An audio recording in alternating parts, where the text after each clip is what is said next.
The concept of the strategy is maybe not that different.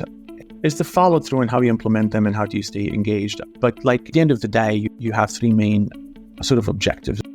You're trying to generate demand for your brand right at the top of the funnel. And then you're trying to capture the demand in the middle of the funnel, and then you're trying to convert it. That capture process in the middle, everything from your content marketing strategy that has to be absolutely solid, to your paid search campaigns that have to be structured and in an extremely granular and sort of way, your lifecycle marketing, email and text with sort of re-engagement, those all have to be in place. So the main connecting thing to this is going back to a main principle in marketing: what you can't measure, you can't optimize. So the question is how many of those touch points.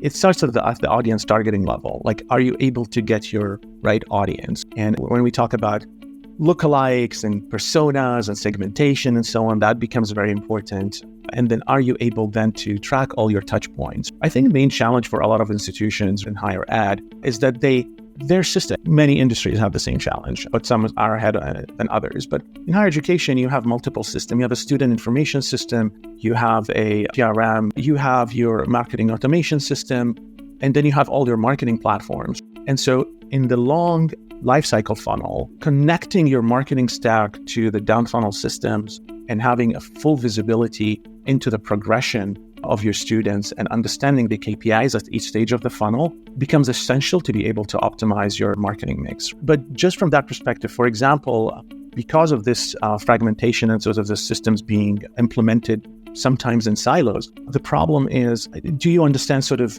let's take some KPIs, right, or some stages in the funnel. What's the conversion rate between your admit and enrollment stage? What's the conversion rate between your enrollment and matriculation? What's the cost per enrollment and cost per admit and cost per interview or cost per contact? All these KPIs along the funnel, you have to have a way to connect all these systems to have some middleware like a lead management system or an analytics system where, and sort of maybe you create some data warehouse and databases where you're able to sort of dump all the data from the different platforms in your marketing data and then start slicing and dicing that to be able to present it in a way where you can finally have an understanding of those metrics and KPIs to be able to make sound decisions. The one thing that can help any educational institution is when you optimize, just like any marketing funnel, you want to optimize by the bottom of the funnel sort of conversion points. There are many misleading early indicators.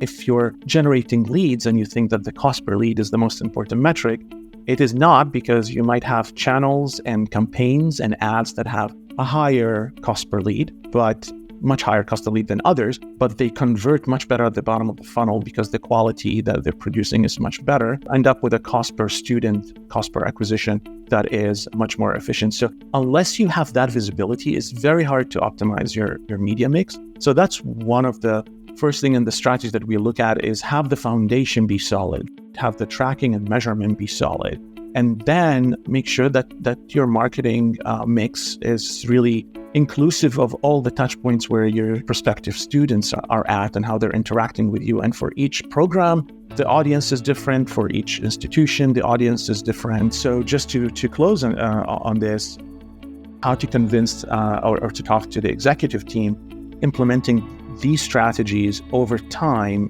and optimizing towards sort of the ROI, cost per acquisition at the end of the day.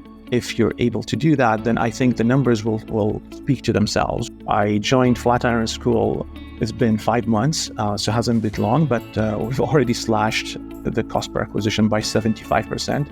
And that is just because we've start tracking correctly, start optimizing all our media mixes, and our paid search is one of the largest acquisition channels for us. We had to restructure the accounts and sort of re-optimize in various tactics, basically, but it's all because we're able to make decisions based on that final conversion point and not early indicators. And clearly, we've launched a lot of initiatives in lifecycle marketing. Every tool in your toolbox that you can increase the conversion rates, everything from your lead form and website application, every percentage point you're able to increase there. And every stage of the funnel where you're able to increase those percentage points or a few points, it's all incremental. It all adds up. So you end up with more for less. That's when you know it's working. So it's been, the sale to the executive team has been to, hey, hang in with us a little bit. We have to do some restructuring and making sure that the foundation is solid here. That's going to take us a couple of months, and then we'll start be able to optimize our media mix accordingly. Thank you for tuning into the Education Marketing Insider by Grow Enrollments. Don't forget to like and subscribe to our channel to stay updated. Stay tuned.